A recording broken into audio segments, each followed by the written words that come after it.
बात है। Ladies and gentleman, दोस्तों, बुजुर्गों, खवातीनों, हजरात, हजरातों, खवातीन, मोअज़्ज़ज़ीन, सामीन, कारबीन, बारीकबीन, दूरबीन, तमाशबीन, मिस्टर बीन, लैला और माहीन, शबनम और नौशीन, शाज़ी और परवीन, सुगना और नहरीन, महताब और माजिबीन, जमील और हसीन, वो पीछे वाली चार, ये आगे वाली तीन। अस्सलाम वालेकुम एंड ईद मुबारक। क्या बात है, क्या ऑडियंस, क्या आप लोग जो घर पे हमें देख रहे हैं और क्या ये हमारे साथ लोग।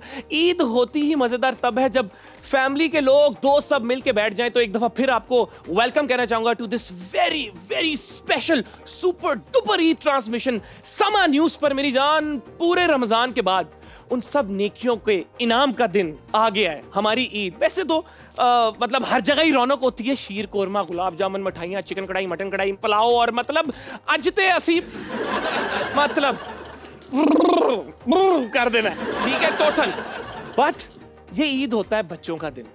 ये ईद तो फिर बच्चों का दिन है ना, है लाइटों वाले शूज, पिंक फ्रॉक, आए बच्चों को नजर ना लगे। लेकिन हमारे बचपन में तो ईद की खुशी ये थी कि 3 दिन लाइट भी जाती थी। मैं काफी साल बाद वापस आया हूं, अब भी यही मामला था। और यार बचपन की यादें, मतलब यार बचपन में तो इतनी मुश्किल से, इतनी मुश्किलात के बाद ईदी इकट्ठी होती थी, तो फिर वो बैंक ऑफ फैमिली यानी अम्मी के पास हम डिपॉजिट करवाते थे। लेकिन नहीं, वो ऐसा डिपॉजिट था जो ता क़यामत लॉक्ड ही है। यार ये ईद फिर हमारे भाइयों के लिए, कुछ भाइयों के लिए तो जेब खाली करने का दिन है। वैसे तो जेबें चांद रात पे खाली हो जाती हैं। भाभी की मैचिंग जूती, छोटी सिस्टर की बालियां, मैचिंग चूड़ियां, फरसालियां, ते जेबा टोटली खा लियां, ठीक है कि नहीं। I'd like to salute अपने मुल्क के नौजवान लड़के और लड़कियां जो सारी रात चांद रात को पार्लर की लंबी लाइनों, लंबी कितारों में लग के पूरी रात गुजार देते हैं और उनकी बारी बिल्कुल ईद की नमाज से आधा घंटा पहले आती है। फिर तो काम शुरू होता है, फेशियल्स, मेडिक्योर्स, पेडिक्योर्स, हाँ। और मतलब बहुत ज्यादा मेहनत करने के बाद हमारे लड़के वाइट होने की ख्वाहिश में लाइट ब्राउन हो जाते हैं। गर्दन से भी कलर मैच नहीं हो रहा होता। लेकिन मेरी जान, यार कलरिज्म नू छाड़ दियो।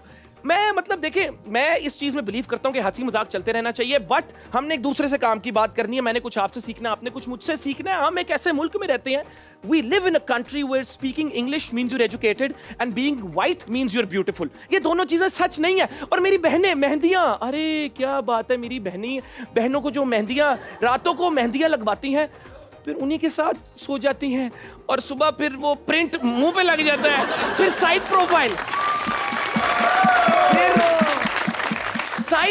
सेल्फी चल रही होती है कि नहीं मेरी प्रोफाइल ही ये है। यार मैं एक तो इन लोगों को देख रहा हूँ, ये तो मेरे दिल के करीब है। आप लोग भी मेरे दिल के बहुत करीब हो जो घर से हमें देख रहे हो। कहना चाहूंगा कि ईद की ये जो ट्रांसमिशन है, इसमें बदलेंगे हालात, इसमें बदलेंगे जज्बात। टीवी के रिमोट छुपा दो, शरारती बच्चे सुला दो, जिंदगी के सारे काम रोक दो, क्योंकि हमारी ईद का मजा दोबारा करने के लिए, हमारी ईद को किसी और लेवल पे ले जाने के लिए हमारे साथ है पाकिस्तान के रॉक स्टार, सुपरस्टार, क्या डाइवर्स मल्टी डायमेंशनल इंसान है यार, actor, singer, producer Ali Zafar.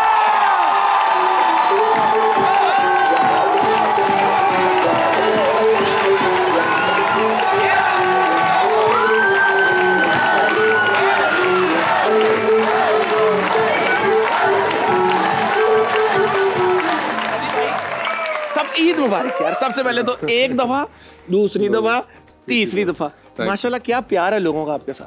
प्यारे लोगों में प्यार ही होता है। अली भाई वो ईदी दे दे। मुझे तो ईदी लेनी चाहिए सबको। आज हम लाइव म्यूजिक सुनाएंगे, तो आप सबसे आज मैं ईदी लेके जाऊंगा घर। वो पहला मुल्क दे हालात खराब ने अजना दे भी हालात खराब हो जाने। अली भाई आए प्लीज।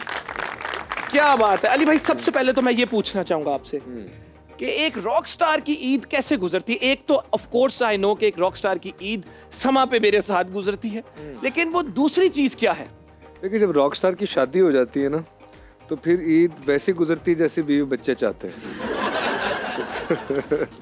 और बीवी बच्चों से ज्यादा खूबसूरत कोई चीज नहीं है। और तो ये है। क्या बात। अली भाई आपको कभी दर्जी ने वेट करवाया चांद रात पे? दर्जी ने मुझे? हाँ। चांद रात पे नहीं, मेरा ऐसा कभी इत्तेफाक नहीं हुआ कि मैं दर्जी के पास चांद रात पे गया हूँ, क्योंकि मैं 3-4 दिन पहले सिलवा लेता हूँ। देखिए मैंने बोला इस शो, ये एक डिफरेंट शो है।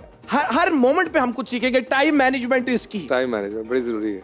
तो वो दर्जी नाराज हो सकता है ना। हाँ। क्या आप चांद रात में मेरे आगे मेरी भी कोई जिंदगी प्राइवेट लाइफ है, तो दर्जी को आप इम्तिहान में मत डालें। दर्जियों के एडवोकेट अली जफर हमारे साथ मौजूद है, दर्जियों के लिए आवाज उठा रहे हैं आज, क्योंकि देखिए आप सब, मैंने हमेशा दर्जियों के खिलाफ ही सुना है कि टाइम पे कपड़े नहीं दिए, उनका भी सोचना है आपने।